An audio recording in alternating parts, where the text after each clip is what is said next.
Wassalatu wassalamu ala sayyidil mursalin wa imamil muttaqin qaidil ghurril muhajjalin sayyidina wa maulana Muhammadin wa ala alihi wa ashabihi ajma'in, amma ba'd.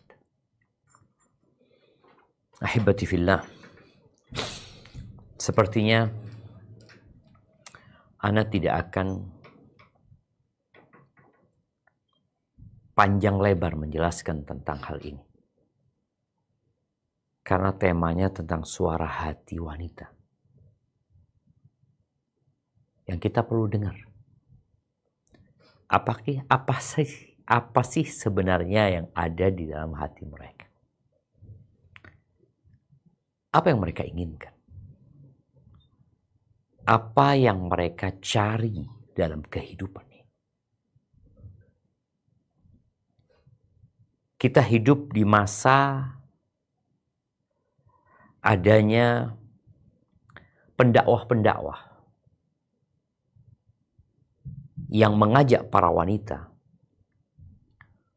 untuk keluar dari pingitan mereka, untuk berlepas dari belenggu yang mengikat mereka. Pertanyaannya, apakah memang wanita dibelenggu sehingga dia harus melepas belenggu tersebut? Atau sejatinya wanita mendapatkan kebebasan untuk menentukan jalan hidup mereka, tapi tetap dengan aturan. Disinilah ada orang-orang di luar sana yang tidak menyukai aturan yang ditetapkan dalam syariat. Ada kelompok-kelompok yang ingin mengeksploitasi para wanita agar mereka keluar dari istana mereka supaya bisa dimanfaatkan dan dieksploitasi oleh mereka. Sehingga muncul tulisan-tulisan di negeri Arab sana sebelum di negeri kita yang judulnya Tahrirul Mar'ah, memerdekakan wanita, membebaskan wanita.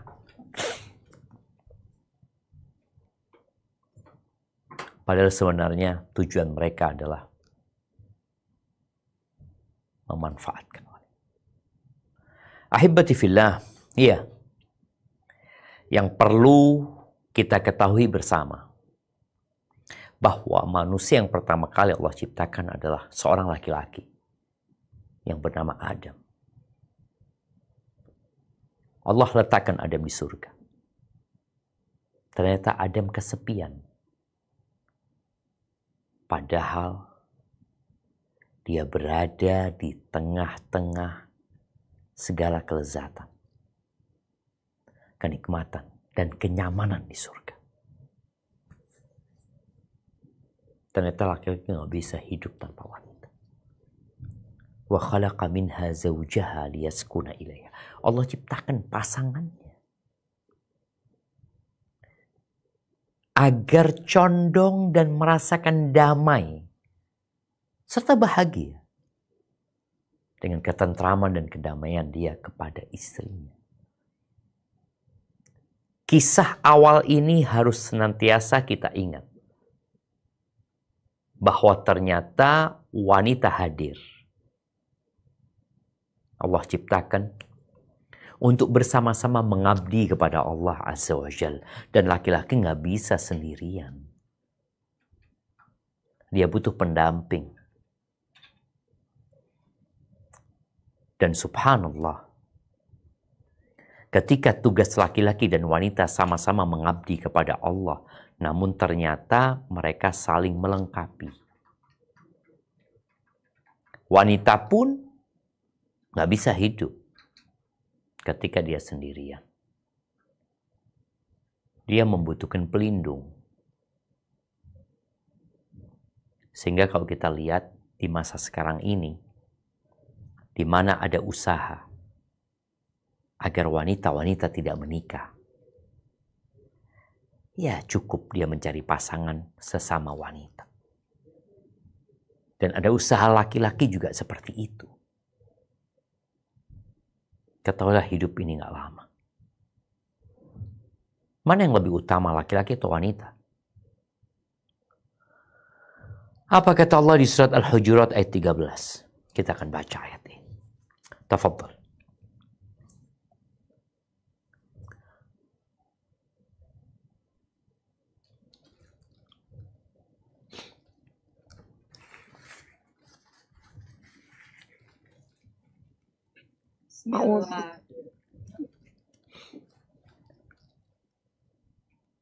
Bismillahirrahmanirrahim. Ya ayyuhan nasu inna khalaqnakum min dzakarin wa untha wa ja'alnakum syu'uban wa qabaila lita'arafu. Inna akramakum indallahi atqakum. Innallaha alimun khabir. Artinya, hai manusia, sesungguhnya kami menciptakan kamu dari seorang laki-laki dan seorang perempuan, dan menjadikan kamu berbangsa-bangsa dan bersuku-suku supaya kamu saling kenal mengenal. Sesungguhnya, orang yang paling mulia di antara kamu di sisi Allah ialah orang yang paling bertakwa di antara kamu. Sesungguhnya Allah Maha Mengetahui lagi Maha Mengenal. Allahu Akbar. 280 juta manusia di Indonesia. 8 miliar manusia di muka bumi ini itu dari Adam dan Hawa. Min dzakarin wa untha. Kalau dari Adam saja nggak bisa. Dari Hawa saja nggak bisa. Dari laki-laki dan wanita. Kita bersuku-suku. Nah, ada yang suku Jawa sama suku Madura. Ada yang Arab dan ada yang Cina. Pertanyaannya, mbahnya mereka beda apa enggak? Enggak, sama. Yang laki sama perempuan sama. Dari Adam dan Hawa. Perbedaan itu hanya identitas untuk mengenalkan diri. Saya orang Jawa. Saya orang Banjar. Saya orang Arab. Saya orang Cina. Subhanallah. Islam gak kenal dengan rasis. Itu hanya sebagai alat pengenal. Yang paling mulia di antara kalian siapa? Yang laki-laki? Atau yang wanita? Enggak, yang paling bertakwa kepada Allah Azza wa Jalla. Karena kita tidak bisa memilih gender kita. Oh, enaknya jadi orang laki. Bebas. Apanya bebas? Enggak ada aturan buat orang laki. Dunia ini penjara buat orang beriman. Selama engkau beriman, engkau mau laki atau perempuan, dunia ini penjara. Banyak aturan. Karena memang kita bukan pemilik. Ketika engkau berada di sebuah hotel, engkau memang bayar hotel tersebut. Apakah kemudian engkau bisa bebas melakukan apa saja di kamar hotel yang engkau sudah bayar? Tidak. Engkau harus ikut aturan. Yang paling mulia adalah yang paling bertakwa kepada Allah Azza wa Jalla. Maka bicara suara hati wanita. Apa sih yang dicari oleh para wanita? Apa? Coba setiap wanita merenungkan kehidupan ini. Karena tatkala dia tidak tahu dengan tujuan hidup dia, kenapa dia diadakan, maka suara hatinya menjadi suara nafsu dan syahwatnya yang dibalut dengan bisikan-bisikan setan. Yang akhirnya dia nggak tahu, aku ini kenapa diciptakan. Apakah untuk memuaskan nafsu laki-laki berhidung belang? Apakah tugasku untuk mencari uang dan mencari harta? Mengejar karir untuk mendapatkan pengakuan dari manusia? Di surat An-Nahl ayat 97. Allah Azza wa Jalla menyebutkan tentang yang dicari oleh manusia. Yang banyak manusia salah jalan sehingga dia tidak pernah mendapatkan apa yang dia inginkan. Dan suara hatinya pun kadangkala nggak ke sana. Coba kita baca.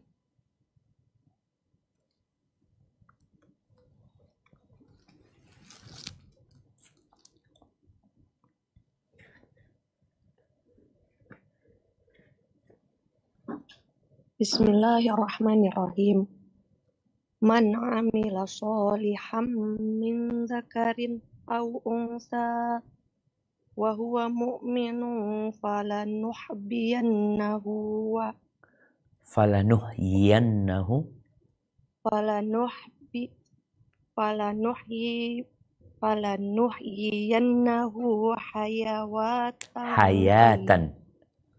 hayatan thayyibatan wa lanajziyannahum ajrahum bi ahsani ma kanu ya'malun.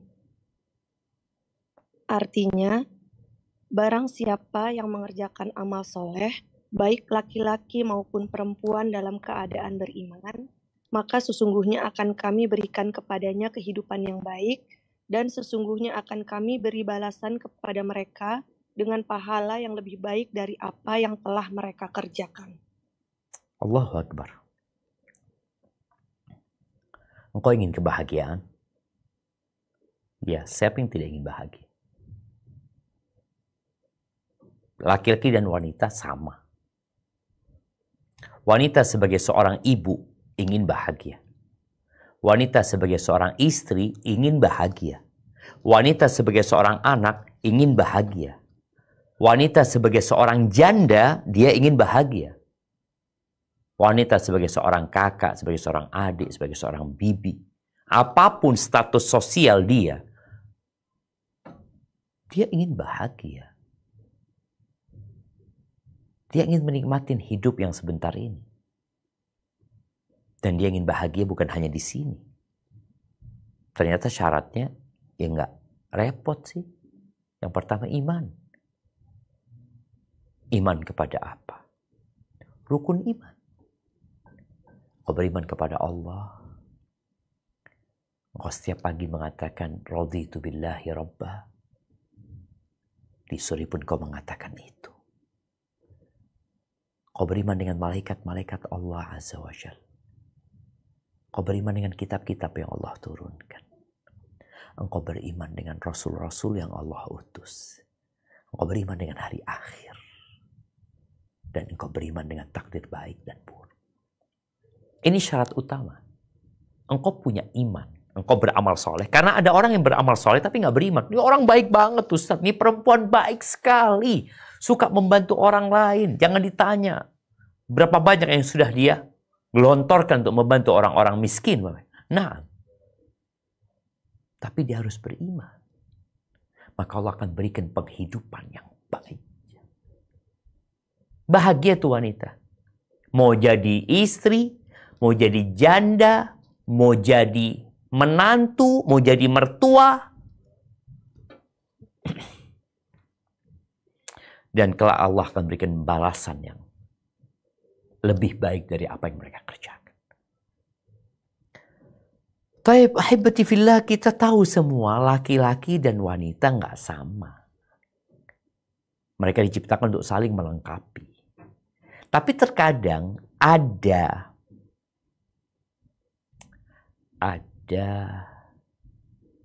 hal-hal yang khusus buat laki-laki yang wanita inginkan. Enaknya jadi laki-laki pakai baju semau mereka. Mereka mau pakai sarung aja, nggak pakai atasan nggak apa-apa. Jalan, boleh. Tapi perempuan ribet kalau mau keluar rumah. Dia harus pakai penutup tubuhnya semuanya. Kemudian dia kalau ngomong sama laki-laki juga, ya ada aturannya. Dia safar juga seharusnya ada mahramnya. Ada banyaklah aturan-aturan. Laki-laki berangkat jihad, perempuan enggak. Ahibati fillah, ada hal-hal yang kita tidak bisa memilih dalam kehidupan ini. Ana lahir sebagai seorang laki-laki. Ana punya kakak lahir sebagai seorang perempuan. Ana punya adik, dua-duanya perempuan. Orang tua Ana juga gak bisa milih. Terus, apa yang harus lakukan? Menerima takdir Allah Azza wa Jalla. Dan terus berlomba-lomba dalam hal yang bisa kita perlombakan bersama. Allah berfirman di surat An-Nisa ayat 32.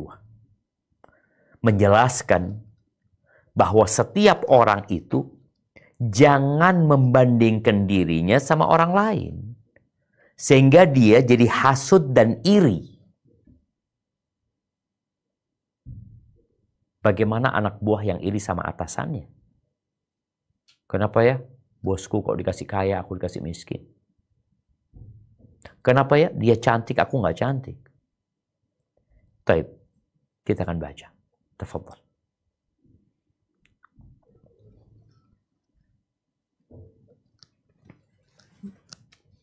Bismillahirrahmanirrahim. Wala tatamannaw ma faddalallahu bihi ba'dakum ala ba'd. Lirrijali nasibum mimma iktasabu walin nisa'i nasibum mimma iktasabna was'alullaha min fadlih. Innallaha kana bikulli syai'in alima. Dan janganlah kamu iri hati terhadap apa yang dikaruniakan Allah kepada sebagian kamu lebih banyak dari sebagian yang lain.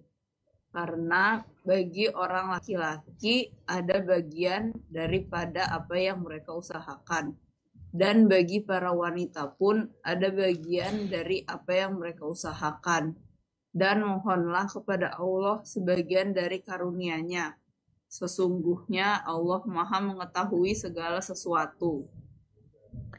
Barakallahu fikum. Kita lihat, kita nggak boleh iri. Iri itu hanya akan mengurangi kebahagiaan kita. Bahkan bisa kehilangan kebahagiaan semua. Kita melihat keberagaman di muka bumi ini. Yang kaya, yang miskin, yang tampan, yang enggak, yang cantik, yang kurang cantik, yang putih, yang coklat, yang hitam, yang keriting, yang lurus rambutnya, yang alisnya bagus, yang hidungnya mancung, ada yang enggak mancung, yang bibirnya Masya Allah, ada yang ada lesung pipinya, ada yang enggak ada lesung pipinya, ada yang tinggi, ada yang pendek. Terus gimana? Yang kurang, yang merasa kurang, jangan iri. Engkau kepingin, ya inginlah. Minta sama Allah Azza wa Jalla. Laki-laki juga sama kayak gitu. Laki-laki melihat wanita, wanita melihat laki-laki, jangan iri. Mintalah karunia kepada Allah Azza wa Jalla. Allah itu sudah menetapkan segala sesuatu sesuai dengan kadarnya. Ahibati fillah, Islam datang memuliakan wanita. Subhanallah ya. Ada satu permasalahan, yaitu pemberian suaka. Apakah seorang wanita boleh memberikan suaka? Nah, subhanallah, kalau antum lihat, bicara suaka ini memberikan jaminan keamanan kepada seseorang yang mungkin orang itu seharusnya dibunuh ya. Ummu Hani bintu Abi Thalib diceritakan bahwa ketika Nabi SAW menaklukkan kota Mekah, beliau sedang mandi, ditutupin sama Fatimah. Tahu-tahu Ummu Hani izin masuk. Nabi SAW tanya, Man hadhi, siapa ini? Kata Ummu Hani bintu Abi Talib. Ummu Hani putrinya Abu Talib, yakni sepupunya Nabi SAW. Marhaban ya Ummu Hani. Marhaban, disambut sama Nabi SAW. Ketika Nabi selesai mandi, Nabi sholat 8 rakaat, kemudian ngobrol sama Ummu Hani, seorang wanita. Ummu Hani mengatakan, ya Rasulullah, anak ibuku, yakni saudaranya sendiri, Ali bin Abi Talib, radhiyallahu ta'ala anhu, dia hendak membunuh orang yang sudah aku kasih suaka. Aku kasih jaminan keamanan buat dia. Apa kata Nabi SAW? Qad ajarna man ajarti ya Ummah. Kami telah memberikan suaka kepada orang yang kau berikan suaka kepada dia. Aman orang itu. Bayangin. Dalam penentuan pemberian suaka dari seorang wanita, itu seluruh negeri harus ikut. Artinya memberikan juga jaminan keamanan kepada orang itu. Nggak boleh dia membunuh orang yang sudah dikasih suaka oleh seorang wanita. Itu Islam mengagungkan wanita.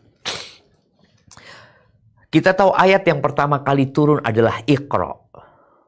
Apakah Iqra ini ditujukan untuk kaum laki-laki sehingga yang belajar itu hanya kaum laki-laki, yang menuntut ilmu itu hanya kaum laki-laki? La.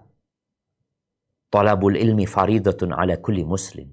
Setiap muslim wajib menuntut ilmu, mau laki mau perempuan. Dan di masa Nabi alaihi salatu wassalam, Abu Sa'id Al-Khudri menceritakan bahwa datang seorang wanita. Dia punya suara di hati dia. Dia ingin menyampaikan sesuatu kepada Rasul SAW. Dia mengatakan, ya Rasulullah, dhahabar rijalu bihadithik. Wahai Rasulullah, laki-laki itu membawa pergi hadis-hadismu. Karena mereka bisa duduk bersamamu, ngaji bersamamu, kemana-mana bersama. Kita nggak bisa, kita wanita. Terus apa suara hati wanita ini? Faj'al lana min nafsika yawman na'tika fi tu'allimuna mimma 'allamakallah. Suara hati para wanita ini mengatakan, ya Rasulullah, khususkan buat kami satu hari. Di situ kami mau belajar sama engkau. Kami akan datang.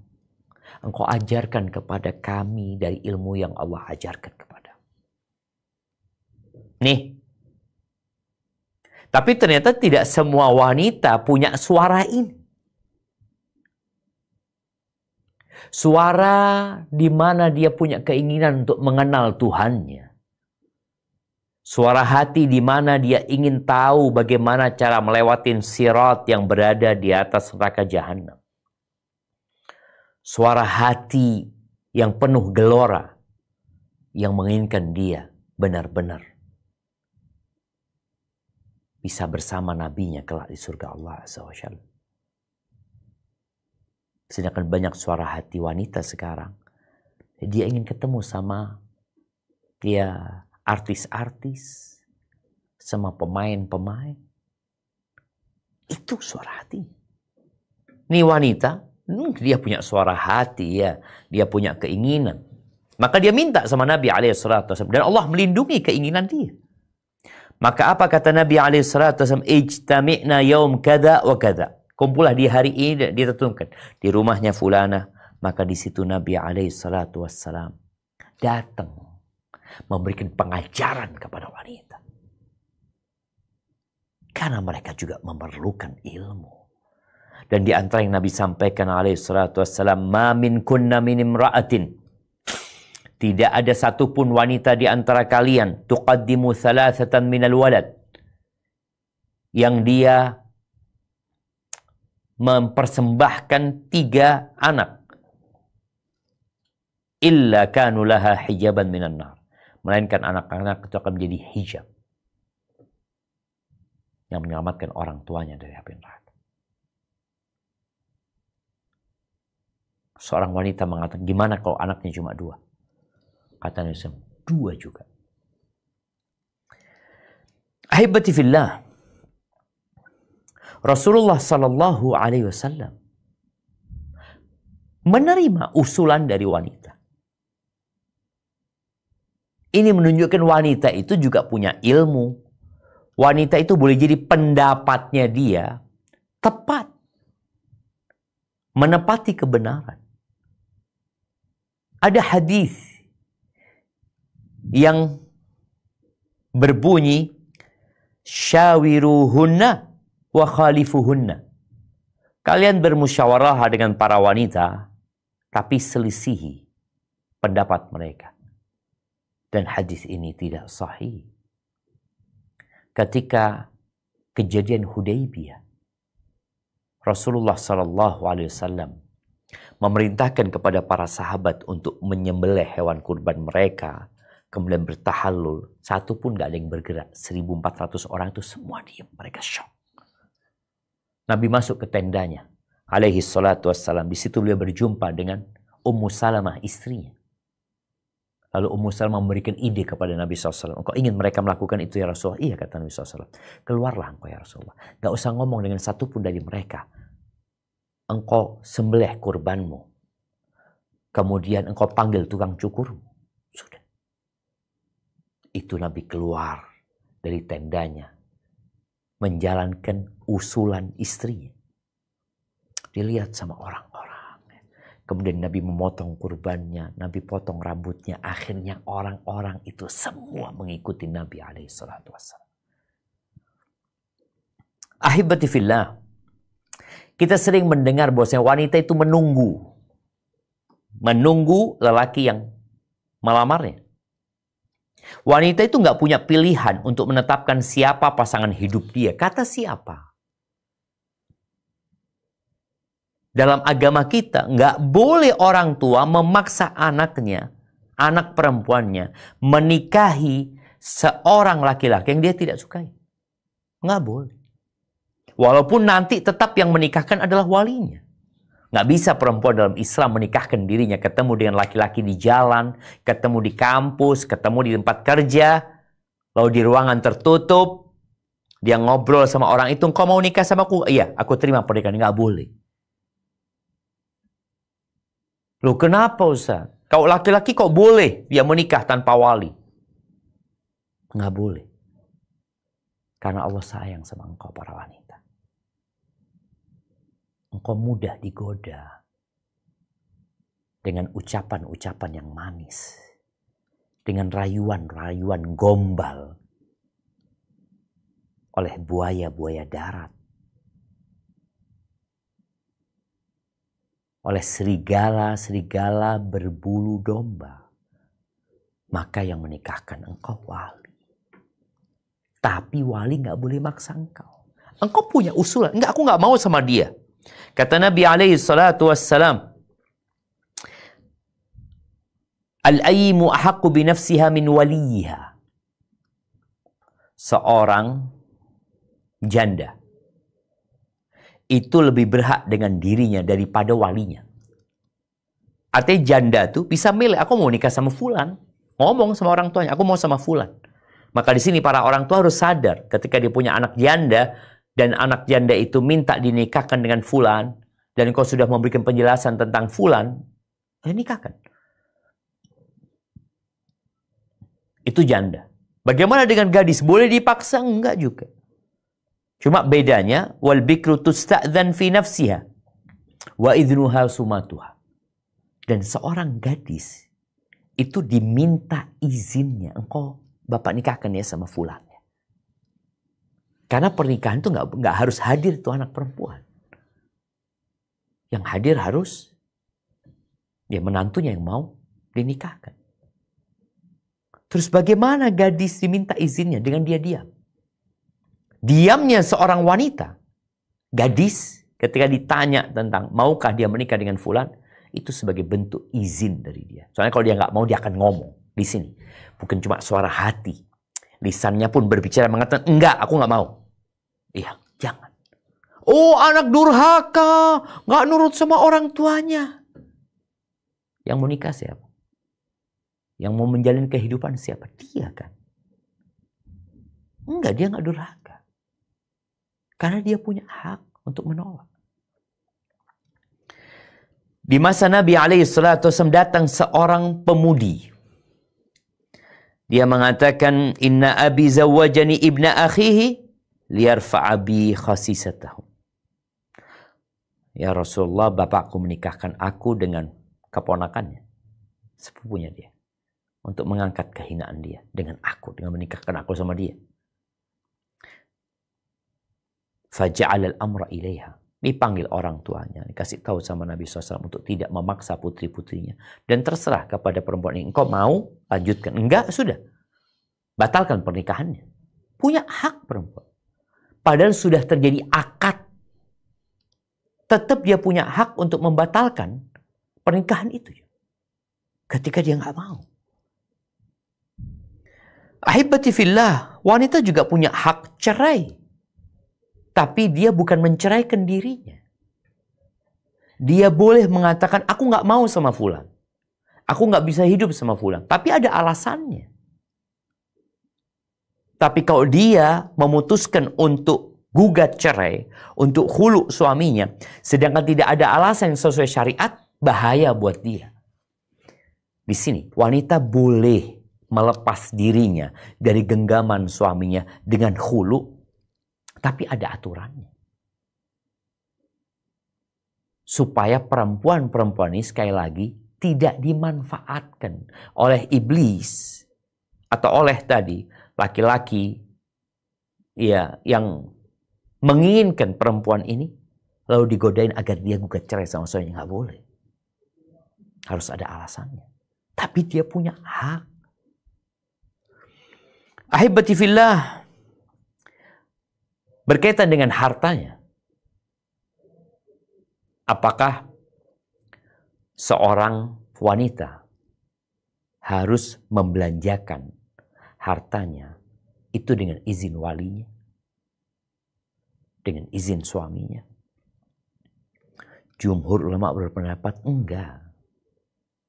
Harta-harta dia dihormatin. Hartanya suami, hartanya istri.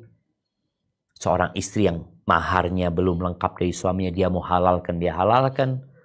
Wanita, dia yang menentukan maharnya berapa, dia minta maharnya. Mungkin dia musyawarah sama orang tuanya. Tapi intinya, wanita punya hak. Namun kalau dia musyawarah sama walinya, dia musyawarah sama suaminya, itu menjadi bentuk adab yang mulia dari dia. Karena terus terang, barang-barang di pasar yang banyak dipersiapkan oleh pabrik-pabrik, itu tujuannya wanita. Karena memang kadang-kala wanita ini lebih menggunakan perasaannya daripada akalnya.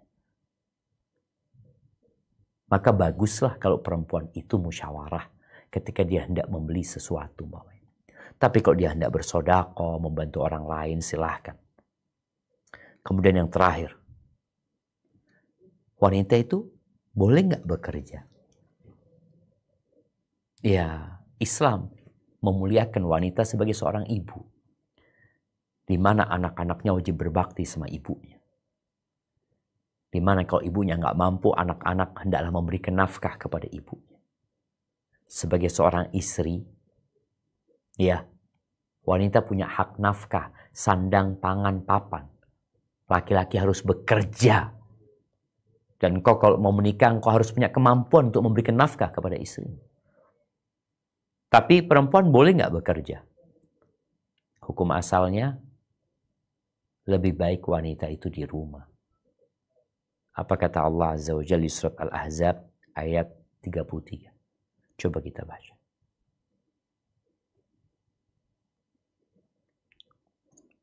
A'udzu billahi minasyaitonir rajim.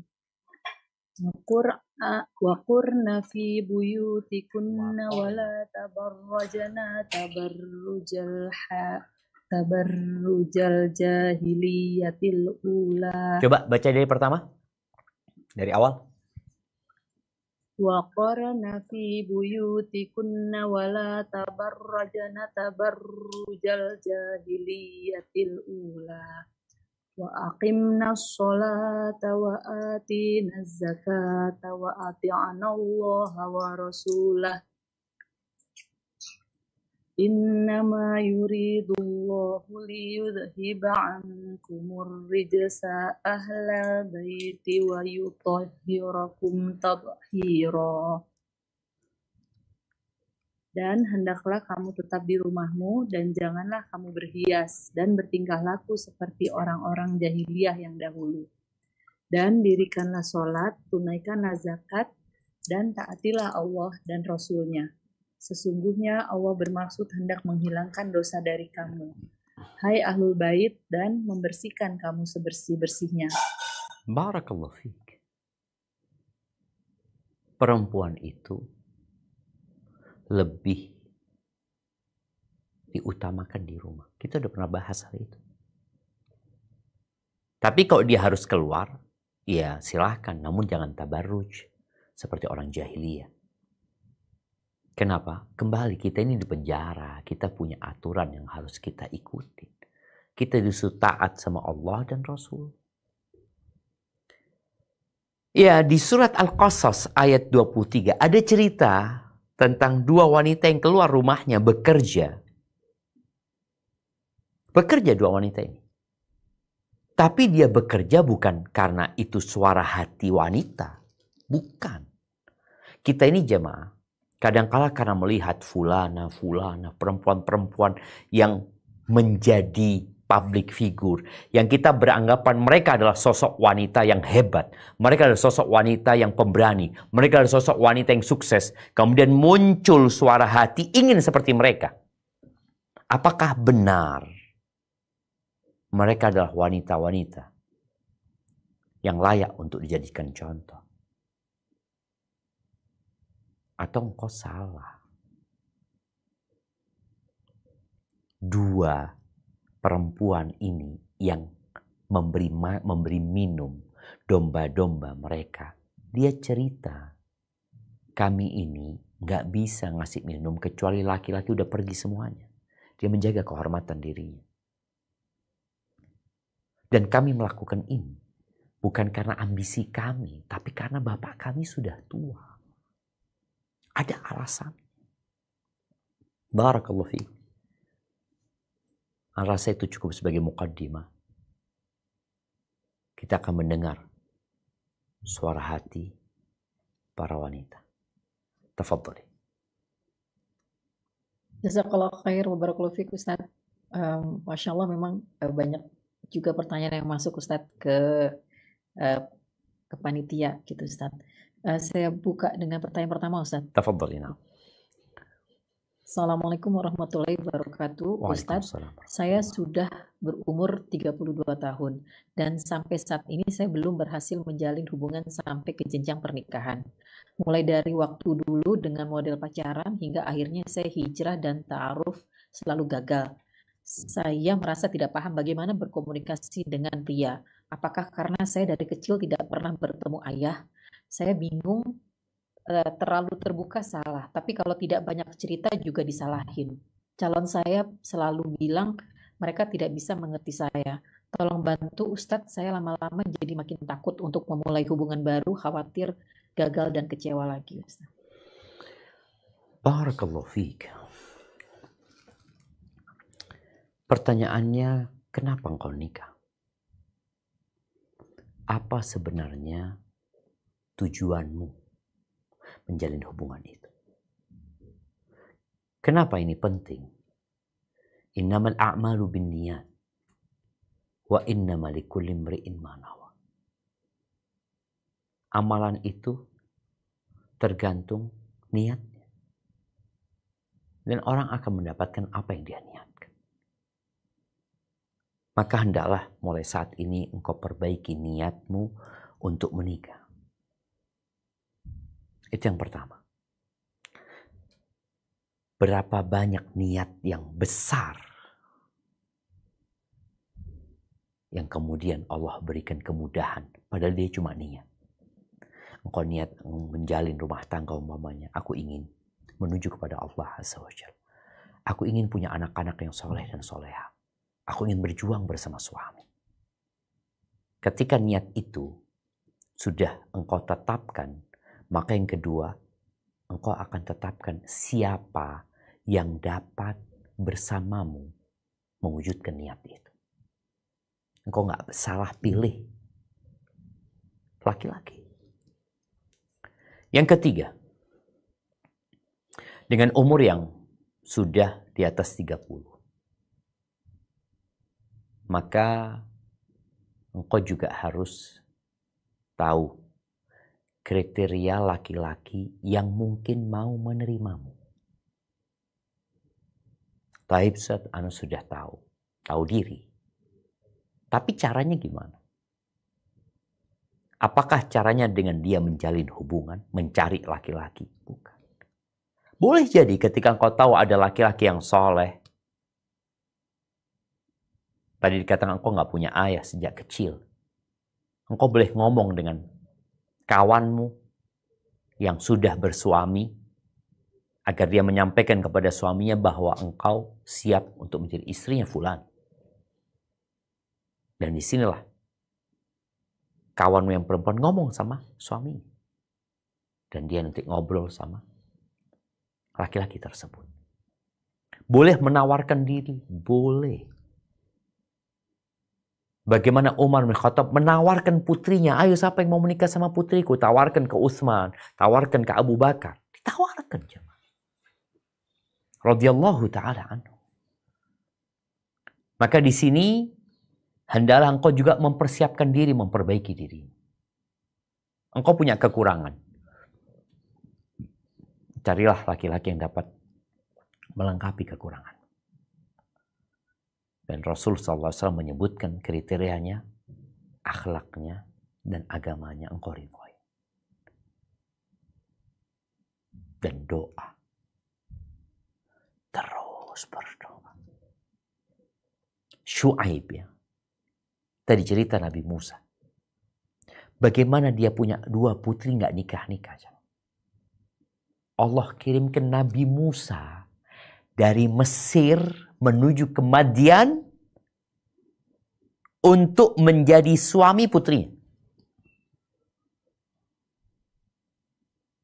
Nggak pernah nih bapaknya nunggu orang dari Mesir datang. Tapi Allah kirimkan. Maka hendaklah kita percaya Allah ala kulli syai'in qadir.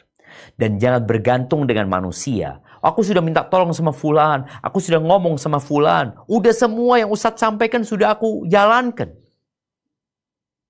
Berarti kau lepas semuanya. Bergantunglah sama Allah semata. Hatimu tetap sama Allah. Jangan pernah berharap sama manusia. Hadza wallahu a'lam bissawab. Barakallahu fikum Ustaz. Pertanyaan berikutnya. Assalamualaikum. Ana izin bertanya, apakah wanita boleh ikut tenaga kesehatan yang mendampingi jamaah haji, misal di kloter atau bertugas di klinik Arab Saudi selama musim haji? Ana ingin mendaftar tapi takut jika menjadi dosa terkait bepergian jauh dan lama tanpa mahram. Naam, barakallahu fiik. Yang pertama, apabila engkau seorang istri, maka jangan lama-lama meninggalkan suamimu. Tapi apabila engkau belum menikah dan engkau berpikir untuk bekerja, maka bekerjalah yang tidak menyelisihi syariat. Engkau ingin menjadi tenaga kesehatan. Apa tujuanmu? Kalau tujuanmu ingin melaksanakan ibadah haji, ini sebuah tujuan yang mulia. Ini tujuan yang mulia. Tujuan yang agung sekali. Tapi, karena engkau harus berangkat tanpa mahram, maka sepertinya lebih baik tidak. Namun memang ada sebagian ulama yang membolehkan berhaji tanpa mahram bagi orang yang sudah mampu dengan syarat adanya teman-teman yang dapat mendampingi dia dan melindungi dia. Karena mahram itu tujuan utama adalah mendampingi dan melindungi wanita. Maka nasihat ana, engkau lebih baik tidak untuk meninggalkan keluargamu, engkau pergi di sana dalam waktu yang cukup lama tanpa ada yang mendampingimu kecuali dalam kondisi terpaksa. Tapi kalau tidak, tadi engkau ketika punya pilihan, pilihlah yang terbaik buat dirimu di dunia dan di akhirat. Hadza wallahu a'lam bissawab. Jazakallah khair Ustaz. Sebelum ke yang pertanyaan yang resen, ada satu pertanyaan lagi. Assalamualaikum warahmatullahi wabarakatuh. Semoga Ustadz dan tim selalu diberi kesehatan dan rahmat Allah Subhanahu wa taala. Amin ya rabbal alamin. Ini mungkin terkait dengan yang tadi tapi mungkin agak sedikit beda Ustadz. Afwan Ustadz, saya wanita single bekerja di luar negeri. Ayah saya sudah pensiun dan saya harus mensupportnya secara finansial. Bagaimana hukumnya saya tinggal bekerja di luar negeri tanpa mahram? Ini juga ada beberapa yang bertanya Ustadz terkait dengan studi, tapi mereka masing-masing memang ada satu yang mahasiswi dan satu lagi sudah bercerai Ustadz, jadi sudah single juga. Masya Allah, barakallahu fiik. Ahibati fillah, ingat tujuan kita adalah untuk mengabdi kepada Allah. Tujuan kita hidup adalah beribadah kepada Allah Azza wa Jalla. Ada tempat yang lebih indah dari yang pernah kita lihat, dari yang pernah kita dengar, dari yang pernah kita hayalkan. Namanya surga Allah Azza wa Jalla. Dan uiddat lil muttaqin, dan surga itu disediakan untuk orang-orang yang bertakwa kepada Allah Azza wa Jalla. Tapi ketika seorang bekerja di luar negeri tanpa mahram, yang dibutuhkan mahram itu adalah ketika engkau safar, ketika engkau sudah menetap mukim, maka tidak dibutuhkan mahram.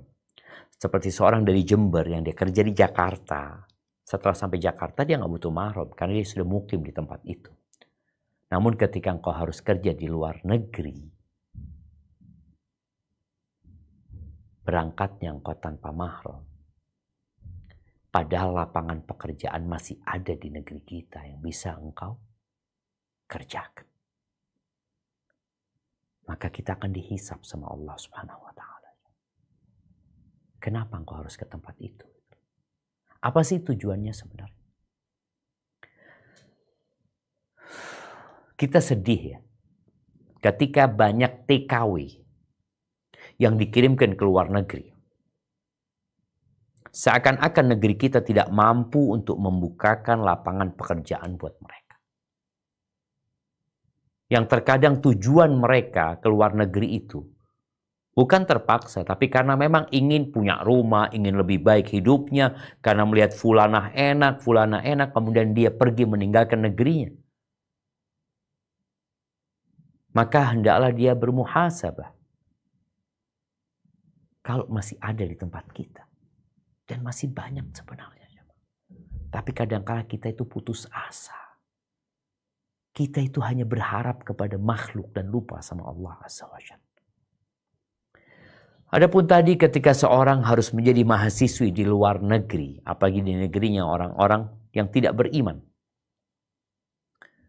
maka tanyakan kepada dirimu lagi, kenapa engkau harus ke sana?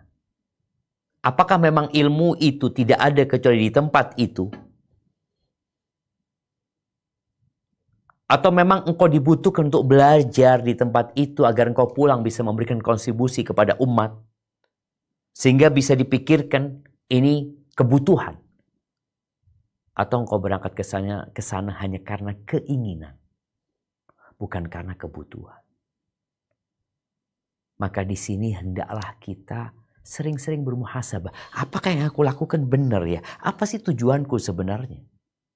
Boleh jadi niatnya sudah benar, tapi jalannya salah. Boleh jadi niatnya salah, jalannya juga salah. Maka yang mau belajar, boleh wanita belajar, tapi ada koridor-koridor yang harus dijaga. Apalagi ketika berangkat ke negeri-negeri non-muslim ya. Yang di sana kadangkala sholat pun sulit. Beribadah pun gak karuan. Syiar-syiar Islam tidak tampak. maka ini akan membahayakan keimanan mereka. Maka jangan heran kalau kita membaca atau mendengar fatwa sebagian ulama yang mengharamkan hal tersebut. Karena sejatinya untuk melindungi orang-orang yang beriman, khususnya para wanita tadi. Hadza wallahu a'lam bissawab. Jazakallahu khair Ustaz. Untuk berikutnya kita akan buka untuk yang resen. Tafadholi Ukti Putri, Afwan, satu pertanyaan dan sebisa mungkin sesuai dengan tema. Jazakillah khair Uti. Assalamualaikum warahmatullahi wabarakatuh. Assalamualaikum Ustadz. Semoga Allah selalu menjaga dan merahmati Ustadz setelah seluruh peserta kajian Zoom dan online pada siang hari ini. Afwan Ustadz, Ana ada pengalaman yang sedikit kurang menyenangkan ketika mengikuti kajian offline dan online. Di kajian offline itu pertanyaan dikumpulkan sebelum Ustadz selesai menjelaskan semua materi. Dan qadarullah materi yang Ana tanyakan itu sudah dijelaskan oleh si Ustadz setelah pertanyaan dikumpulkan. Dan ketika pertanyaan Ana dibacakan, si Ustadz langsung menghukumi Ana, oh ini ngantuk ini, oh ini tidak menyimak ya kajian saya. Begitulah kira-kira nada si Ustadz. Yang kedua, kajian online Ustadz, Ana bermaksud menanyakan kasus sahabat Ana, tetapi ketika di kajian itu Ana mengatakan kepada si Ustadz pertanyaan yang sama. Yang pertama sudah Ana tanyakan ke Ustadz yang lain, qadarullah mungkin waktunya tidak cukup, jadi ada pertanyaan yang belum terjawab. Dan mungkin ada kesalahpahaman, Ana dianggap tidak beradab gitu Ustadz, seperti tidak beradab karena seolah-olah Ana melakukan ta'anud dan tahakum gitu Ustadz, padahal tujuan Ana tidak seperti itu Ustadz. Ana hanya menanyakan pertanyaan yang belum sempat ditanyakan supaya Ustadz juga tidak mengulangi lagi jawaban dari pertanyaan yang sebelumnya gitu Ustadz. Yang ketiga, pengalaman buruk Ana ketika Ana diskusi dengan para umahat juga, beliau mengatakan, oh jangan lagi mengikuti kajian tematik. Kita ini udah harus membahas kajian kitab. Ana sudah khatam Riyadhus Shalihin katanya Ustadz. Lah, Ustadz, inti dari pertanyaan Ana, kenapa orang yang sudah banyak ngaji susah untuk tawadu Ustadz? Ana jujur, Ana takut ketika Ana diberi ilmu yang banyak, Ana susah untuk tawadu gitu Ustadz. Dan kenapa guru-guru seolah-olah hanya murid yang dituntut untuk punya adab terhadap guru, bukankah guru terhadap murid juga punya adab gitu Ustadz? Terakhir Ustadz, apa tanggapan Ustadz ketika ada Afwan, Ustadz yang memuji Ustadz? Oh ya, Afwan, kayaknya udah cukup ya. Ya, jazakillah khair Ustadz. Jazakallah. Na'am, barakallahu fiik. Iya. Yang pertama, kita itu tidak bisa mengontrol orang. Tapi kita bisa mengontrol hati kita sendiri. Ketika Ustadz menyampaikan, boleh jadi yang mengajukan pertanyaan ini ngantuk. Padahal tadi udah dijelasin. Maka ya udah. Anti terima. Jangan merasa cuma anti yang dituju. Karena Ustadz melihat, Ustadz juga mungkin nggak dikasih tahu bahwasanya pertanyaannya dikumpulkan sebelum kajian selesai. Orang-orang sudah mengajukan pertanyaan, padahal kajiannya belum tuntas umpamanya. Dan ini juga ada tugas panitia kajian untuk menfilter mana pertanyaan, oh tadi udah dibahas sama Ustadz, sudah disampaikan sama Ustadz, sehingga tidak perlu lagi disampaikan kepada Ustadz. Jadi kita tetap husnudzon. Ustadznya nggak tahu, sehingga Ustadz mengatakan hal itu. Jadi nggak perlu dimasukkan ke hati ketika Ustadz menyampaikan seperti itu. Oh, tapi kan seharusnya Ustadznya husnudzon sama penanya Ustadz. Iya, tapi kan yang bertanya engkau. Maka jawaban ini untuk dirimu, bukan untuk Ustadz. Adapun yang kedua, berkaitan dengan mungkin kita menanyakan sesuatu yang sudah kita pernah tanyakan ke beberapa ustadz ya. Ketahuilah innamal a'malu binniyat. Amal itu tergantung niatnya. Jadi memang termasuk adab dalam bertanya itu. Tanpa menyebutkan ini sudah ditanyakan ke ustadz lain. Kalau memang engkau ingin jawaban, mas sampaikan, ana nggak ngerti, ana nggak paham, mohon dijelaskan lebih dalam lagi tentang permasalahan ini. Karena masih ada sesuatu yang mengganjal di hati. Tanpa menyampaikan sudah ditanyakan ke ustadz lain. Ini termasuk adab. Kalau kita belajar tentang adab bertanya, itu juga ada adab. Kemudian yang terakhir, berkaitan dengan sulitnya tawadhu. Ya, memang sulit masuk ke surga Allah SWT. Membutuhkan perjuangan. Setan itu gak pernah berhenti menggodain manusia. Ketika orang itu bodoh, bagaimana orang itu tetap hidup dalam kebodohan. Ketika orang pintar, bagaimana dia bangga dengan kepintaran. Maka nasihat ana, ya bagaimana kita belajar dan senantiasa tahu diri. Bahwa tujuan ilmu itu bukan untuk berbangga-bangga, tapi tujuannya untuk diamalkan. Maka bagaimana tadi ketika anti mendapatkan ilmu atau mendapatkan orang yang menurut anti dia sombong dengan ilmunya, ya kasih nasihat dia. Sampaikan wa tawassaw bil haqq wa tawassaw bis sabr. Apakah orang yang tambah ilmunya sulit tawadhu? Seharusnya tidak. Mungkin hanya saja engkau berjumpa dengan orang-orang yang seperti itu.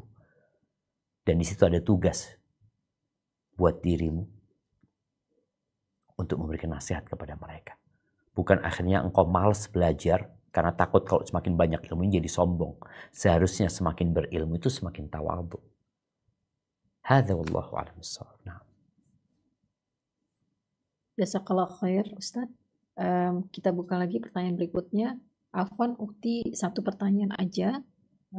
Dan sebisa mungkin sesuai dengan tema, tafadholi untuk Ukti Tias. Bismillahirrahmanirrahim. Assalamualaikum warahmatullahi wabarakatuh, Ustaz. Waalaikumsalam warahmatullahi wabarakatuh. Tafadhali barakallahu fiik. Jazakallahu khair ilmunya, Ustaz. Afwan izin bertanya. Ada seorang wanita yang baru mulai belajar sunnah akan menikah dengan laki-laki yang keluarganya belum mengenal sunnah. Banyak beberapa hal yang tidak sesuai. Seperti akad wali perempuan itu ayahnya sendiri masih belum sholat. Lalu di proses ijab kabul, keluarganya menginginkan wanita berdampingan di sebelah laki-lakinya. Dan di acara perayaan pernikahannya ada musik. Sudah didiskusikan, tapi hal itu tetap akan dilaksanakan. Apa yang harus dilakukan wanita tersebut, Ustadz? Mohon bimbingannya. Jazakallahu khair, barakallahu fikum. Masya Allah, barakallahu fiik. Naam, ahibbati fillah. Apabila kita punya kendali merubah kemungkaran. Jadi kemungkaran itu dirubah dengan kekuatan, dengan tangan. Bagi yang mampu, orang tua, penguasa. Kalau nggak mampu, maka dengan lisannya. Tidak mampu, maka dengan hatinya. Kemudian tadi disebutkan bagaimana proses pernikahan yang mungkin tidak sesuai dengan syariat. Karena ada tambahan-tambahan di sana. Kalau di situ ada 10 kemungkaran, maka berusaha engkau untuk mengurangi kemungkaran tadi. Bagaimana kemungkaran itu berkurang. Dari 10 jadi 7, walaupun nggak bisa 100% hilang. Karena memang ada budaya dan tradisi yang sudah mengakar di masyarakat. Bicara musik, oke, diganti. Bagaimana dengan nasyid? Tetap ada suara-suara, ada duf, ada alat musik yang diperbolehkan. Jadi kita memberikan ganti kepada mereka. Ada hal-hal yang bisa kita kasih ganti sama mereka. Jadi semaksimal mungkin orang itu mengingkari kemungkaran dan merubah kemungkaran tersebut.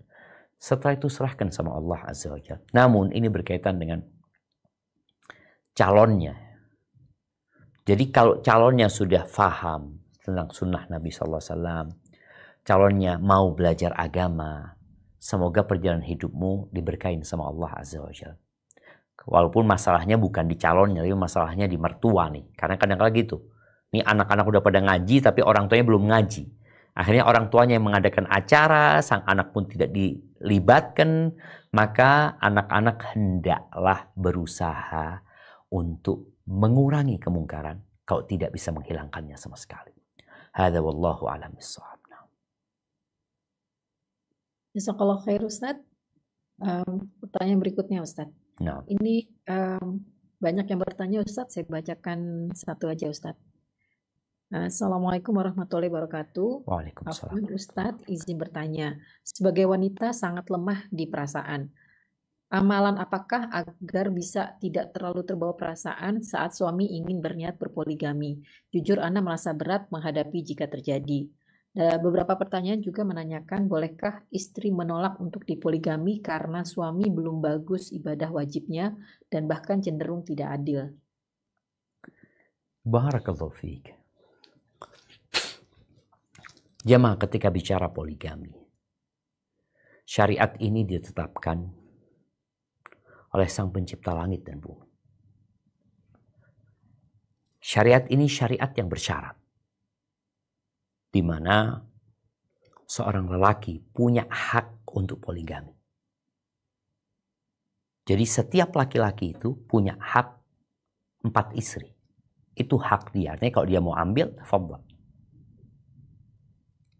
Tapi syaratnya dia punya kemampuan untuk memberikan nafkah kepada istrinya.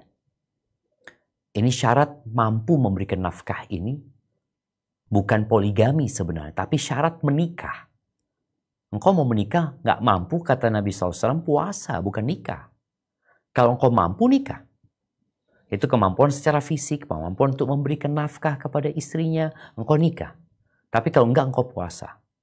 Nah, ketika seorang ini sudah mampu, dia mampu memberikan nafkah kepada 2 istri, dia mampu memberikan nafkah kepada 3 atau 4 istri, oke, syarat itu terpenuhi. Yang kedua, engkau mampu berlaku adil. Kalau tidak, maka dia akan menanggung akibatnya. Yang akibatnya ini nanti dia akan dibangkitkan pada hari kiamat dengan kondisi seperti orang yang kena stroke. Separuh badannya miring dia berjalan. Nah, kembali kepada pertanyaan sekarang. Bagaimana istri menanggapi hal itu? Ya, hampir tidak ada wanita kecuali berat untuk dipoligami. Kenapa? Itu ujiannya. Itu ujiannya. Ujiannya ujian perasaan dia. Dia ingin menguasai suaminya, hanya milik dia saja. Bahkan kadangkala dia bukan hanya cemburu kepada istri lain, kepada orang tuanya dia juga cemburu kadangkala. Maka yang harus dilakukan wanita adalah menata hati. Setiap wanita hendaklah menata hati, beriman dengan takdir Allah Azza wa Jalla. Ketika poligami itu terjadi, dan kita tahu dalam agama kita tidak harus izin sama wanita. Kenapa? Karena sulit bagi wanita untuk memberikan izin. Dia nggak ridho gitu loh. Tapi Allah membolehkan. Maka Nabi SAW ketika menikah dengan yang pertama, kedua, ketiga, keempat, kelima, keenam, ketujuh, kedelapan, kesembilan, itu nggak ada minta izin sama istri. Sahabat-sahabat juga seperti itu. Gitu. Maka nasihat ana, ketika itu terjadi, maka tugasmu adalah menerima takdir Allah Azza wa Jalla. Bahagia itu dengan 3 hal. Dengan bersyukur atas nikmat yang Allah berikan. Dengan bersabar atas musibah yang menimpamu. Dan beristighfar ketika engkau berbuat dosa. Jangan berpikir kalau engkau nggak dipoligami, engkau akan bahagia. Kalau dipoligami nggak bahagia. Nggak ada urusan bahagia dengan poligami atau tidak. Yang dapat membuatmu bahagia hanya dirimu sendiri. Kalau tadi katakan suami umpamanya masih kurang ya, kemudian dia hendak melakukan poligami, dia nggak perlu izin sama istrinya. Ketika dia melakukan itu, ya tinggal engkau melihat apabila suamimu melakukan keadilan ya, dan dia memang mampu, ya sudah engkau bersabar. Bersabar melawan nafsumu. Kecemburuan wanita itu wajar, tapi jangan sampai berlebihan. Dan jangan berpikir untuk gugat cerai. Aku kan punya pilihan hidup, aku bisa hidup sendiri. Lebih baik aku menjadi janda. Karena kalau aku jadi janda, insya Allah hidupku akan bahagia. Siapa yang bilang seperti itu? Bahagia itu bukan urusannya jadi istri pertama, jadi istri kedua, jadi janda. Kembali kepada dirimu tadi. Engkau bersabar, engkau bersyukur, engkau beristighfar, engkau bahagia. Dan ketika terjadi sesuatu yang tidak diinginkan dari suamimu, maka fokus kepada kebaikan suami. Dia suamimu punya banyak keburukan, tapi dia juga punya kebaikan. Maka fokus dengan kebaikannya, kembali ke tujuan awal hidup ini mengabdi kepada Allah Azza wa Jal. Dan ketika Allah memberikan cobaan buat engkau, yakin engkau mampu menghadapi. Kenapa? La yukallifullahu nafsan illa wus'aha. Allah tidak membebani hambanya di luar batas kemampuan dia. Dan buat para wanita, kalau ada temannya yang dipoligami, jangan jadi setan. Kadangkala dia ini takut suaminya ikut-ikutan, maka dia berusaha mengompori perempuan ini supaya gugat cerai. Ini setan. Yang menginginkan perceraian itu setan. Kadang-kala dia datang, ya Allah engkau dipoligami. Engkau mau, kalau aku nggak mau aku ahsan jadi janda. Engkau udah jadi setan. Dan kau akan dihisap pada hari kiamat. Kalau akhirnya menyebabkan perempuan itu gugat cerai gara-gara engkau. Seharusnya engkau sebagai seorang saudara sesama muslimah, watawasau bil haq watawasau bis sabr. Kuatkan diri dia. Enggak, engkau mampu. Sabar. Ntar lagi hidup ini selesai. Dan orang yang sabar Allah akan kasih pahala tanpa hisab.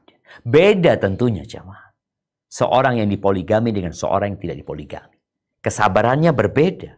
Ujiannya berbeda. Sesuai dengan kadar kepayahan, kesulitan yang dihadapi. Seperti itu pahala yang akan didapatkan. Hadza wallahu a'lam bissawab. Jazakallah khair Ustaz. Pertanyaan berikutnya. Bismillah Ustadz, semoga Allah Subhanahu wa Ta'ala selalu melindungi dan memberi Ustadz kesehatan. Ustadz, pertanyaan Ana hanya singkat Ustadz. Bagaimana cara menegur suami? Ana coba berbagai cara, merayu baik-baik hingga lewat orang ketiga. Namun tetap suami tidak bergeming, bahkan kadang marah. Padahal ajakan Ana jelas mengajak pada ibadah yang suami juga paham. Apakah akhirnya istri harus diam dan pasif saja? Apakah nanti istri akan dihisap karena kalau hanya beribadah sendiri dan suami beribadah sendiri dan tidak mengajak suami, Ustaz? Masya Allah, barakallahu fi. Naam, ahibbati fillah. Jangan kecewa ketika orang yang engkau dakwain tidak mendapatkan hidayah. Kenapa? Karena memang bukan tugasmu memberikan hidayah kepada dia. Tugasmu hanya menyampaikan. Allah Azza wa Jalla mengatakan kepada nabinya, "Wa ma 'alaika illal balagh." Kewajibanmu cuma menyampaikan. Bagaimana paman Nabi SAW sendiri? Gak masuk Islam paman Nabi SAW. Padahal semua cara sudah dilakukan. Bagaimana Nabi Nuh sama istrinya. Bagaimana Nabi Lut sama istrinya. Semua sudah ditempuh. Tapi memang tugas kita hanya menyampaikan. Maka ketika engkau sudah menyampaikan, alhamdulillah. Tugasmu selesai. Engkau sudah menyampaikan. Tapi apakah kemudian engkau diam, nggak menyampaikan lagi? Engkau tunggu, engkau cari waktu lain. Karena orang itu kalau dikasih tahu terus, yang ada marah nanti. Ya udah, engkau sudah kasih tahu hari ini, engkau sudah sampaikan hari ini. Engkau lihat cari momentum lain. Nanti ketika momentumnya siap, engkau sampaikan lagi. Karena memang kondisi hati manusia itu berubah-ubah. Kondisi marah nggak sama dengan kondisi senang. Kondisi sedih juga nggak sama dengan kondisi ketika orang sedang dalam kesulitan. Maka lihat kondisi yang pas engkau sampaikan. Nolak, engkau tarik diri lagi. Siap bang, minta maaf. Sampaikan seperti itu. Nanti ada waktu lain. Engkau jangan fokus kepada satu hal itu. Satu ibadah tadi umpamanya. Orang yang malas berbuat ibadah, itu ada sebabnya. Di antara sebabnya adalah banyaknya dosa. Maka mungkin kau bisa merubah metode dakwahnya dengan mengajak suami untuk memperbanyak istighfar aja. Bang, kayaknya istighfar nih bang. Aku dapat amalan bagus nih bang. Aku dapat zikir bagus nih bang. Ngomong sama suaminya. Mudah-mudahan dengan dia mengamalkan zikir itu, hatinya menjadi lembut. Dan ibadah yang engkau ingin suamimu melakukan, bisa dia lakukan. Ini usaha. Tapi ingat, kewajiban kita hanya menyampaikan. Dan kalau dikatakan, apakah kau akan dihisap? Engkau akan dihisap kalau engkau tidak menyampaikan. Tapi kalau engkau sudah menyampaikan secara berkala tadi, cari waktu yang tepat, tapi dia tetap nggak mau, ya insya Allah engkau sudah ada uzur. Tapi kalau engkau diam, membiarkannya, itu yang jadi masalah. Hada wallahu a'lam bissawab. Jazakallah khair, Ustaz. Berikutnya pertanyaan dari Resen, Afwan, karena waktunya juga singkat. Afwan, satu pertanyaan umum. Tafadholi untuk Ummu Muhammad. Jazakillah khairan Ukti. Assalamualaikum warahmatullahi wabarakatuh, Ustaz. Waalaikumsalam warahmatullahi wabarakatuh. Naam, tafadhali. Assalamualaikum. Naam, Ustaz. Ustaz, bolehkah kita berdoa kepada Allah? Ya Allah, melalui air zam-zam ini sembuhkanlah sakit yang hamba alami.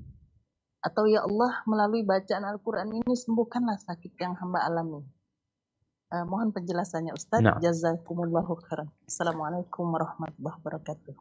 Masya Allah, barakallahu fiik. Nah, ahibati fillah. Ada media-media yang memang dijadikan wasilah untuk kesembuhan. Maka boleh kita meminta kepada Allah melalui wasilah tersebut.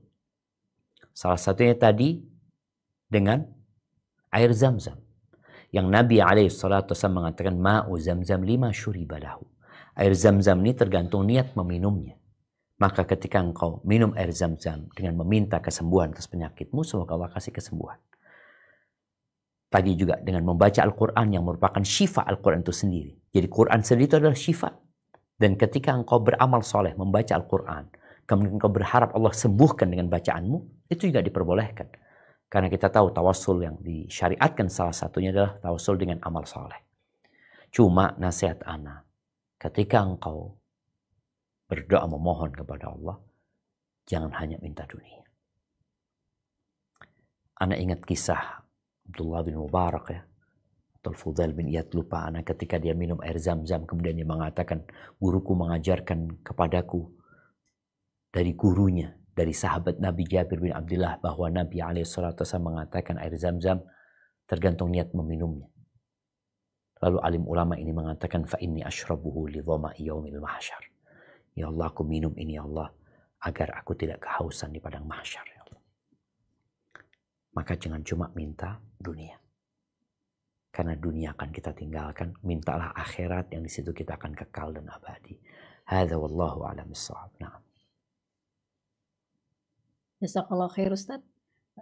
Berikutnya pertanyaan yang masuk lagi. Bismillah, Assalamualaikum warahmatullahi wabarakatuh. Waalaikumsalam warahmatullahi wabarakatuh. Semoga Ustadz dan tim selalu diberi kesehatan dan rahmat Allah Subhanahu wa Ta'ala. Afwan, Ustadz izin bertanya, bagaimana seorang akhwat ingin keluar dari perselingkuhan dan ingin bertaubat, tetapi terkadang datang godaan syaitan untuk kembali? Mohon dibantu Ustadz. Barakallahu fiik. Wa fiik wa barak. Ahibati fillah. Kalau bicara bagaimana keluar dari dosa, maka engkau harus meninggalkannya. Meninggalkan segala yang ada hubungan dengan dosa itu. Kalau bicara perselingkuhan, apa yang menyebabkan kau melakukan itu? Tempat kerjamu, keluar dari tempat kerjamu. Selamatkan dirimu dari api neraka.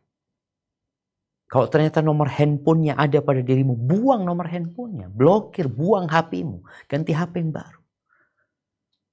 Karena ada orang yang bertobat, tapi dia masih menyimpan sarana-sarana untuk berbuat dosa itu. Karena dia akan balik lagi nantinya. Godaan itu akan ada. Syahwat itu tidak berhenti. Dan iblis itu belum mati. Maka seorang perlu meninggalkan. Kenapa disyariatkan hijrah? Tinggalkan. Ganti kawanmu. Ganti circlemu.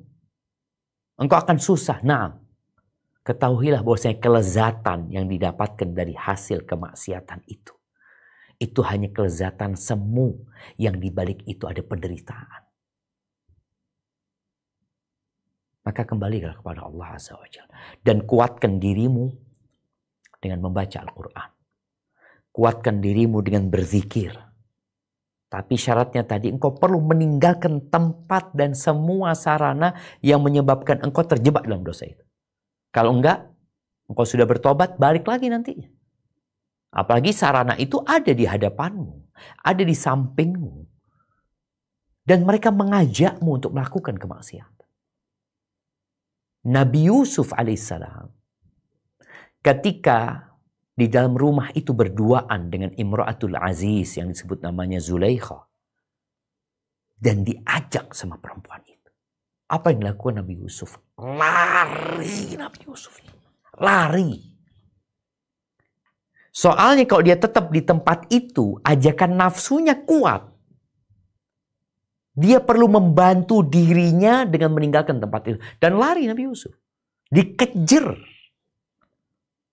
Sampai ke pintu, sampai robek baju Nabi Yusuf. Tapi beliau tetap.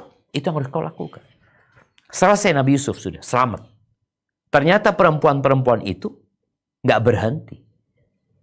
Mereka berkonspirasi bagaimana Yusuf ini harus melakukan perbuatan itu. Diancam. Kalau engkau tidak melakukan, kau akan dipenjara. Dan kau akan menjadi orang-orang yang hina. Apa kata Nabi Yusuf? Rabbis sijnu ahabbu ilayya mimma yad'unani ilaihi. Wahai Rabbku, penjara ya Allah lebih baik ya Allah. Lebih baik buat aku daripada ajakan-ajakan mereka. Jadi memang harus meninggalkan tempat itu.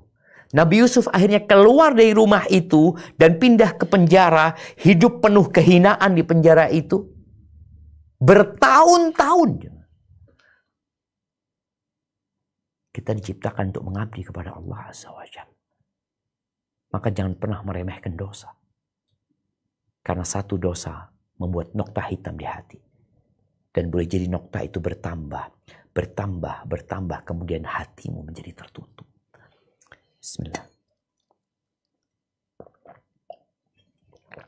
Dan ketika hati itu tertutup dan terbalik jamaah,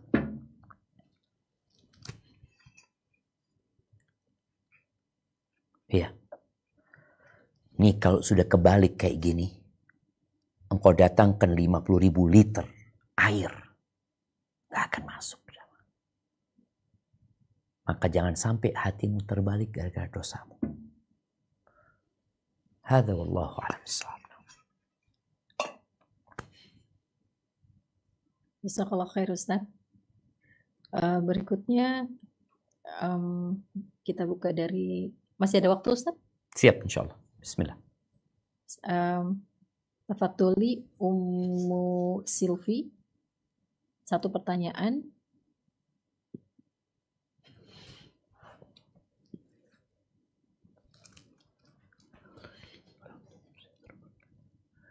Umi Silvi. Nah, kalau gitu saya bacakan pertanyaan yang masuk dulu. Tafadhol ya. Baik. Assalamualaikum. Ustadz, saat ini saya bekerja untuk membiayai bapak saya. Gaji yang saya dapat nyaris semua terpakai untuk kebutuhan hidup bapak saya. Bahkan terkadang minus. Sementara saya butuh uang gaji saya itu untuk bantu suami menabung kebutuhan keluarga saya untuk biaya haji, umroh untuk masa pensiun dan untuk anak-anak kami. Apakah saya berdosa kalau saya menyampaikan ke bapak saya bahwa uang gaji tersebut kurang dan saya juga membutuhkan untuk keperluan keluarga? Barakallahu fiik ya. Yang pertama berkaitan dengan haji, umroh, pensiun. Enggak, itu enggak jadi kewajibanmu sebagai seorang istri. Engkau nggak wajib berangkat haji, engkau nggak wajib berangkat umroh kalau engkau nggak mampu. Maka kalau sekarang engkau mendapati ayahmu memiliki kebutuhan yang memang mendesak untuk biaya hidup, maka lebih baik kau berikan kepada ayahmu dengan niat yang ikhlas. Karena tadi seorang anak melihat ayahnya nggak mampu, ini nggak mampu ya, dan dia punya kemampuan, bantu. Kalau disebutkan tadi gajimu mungkin sebagian untuk keperluan, ingat memang kebutuhan yang mendesak, maka nggak ada masalah engkau pakai sebagiannya. Tapi kalau sekedar untuk nanti masa pensiun, untuk ini itu, engkau nggak tahu kapan engkau mati. Maka semoga dengan engkau membantu ayahmu tadi, Allah berkahi rizkimu. Jadi seperti itu. Jadi kecuali ada kebutuhan yang memang engkau mendesak, silahkan. Tapi kalau enggak ada masalah. Engkau bantu ayahmu, dan kita tahu tidak ada amal setelah mentauhidkan Allah Azza wa Jalla yang lebih utama daripada berbakti kepada orang tua. Allah perintahkan mentauhidkan Allah, menjauhi kesyirikan, terus berbakti kepada orang tua. Dan orang tuamu adalah surgamu atau nerakamu.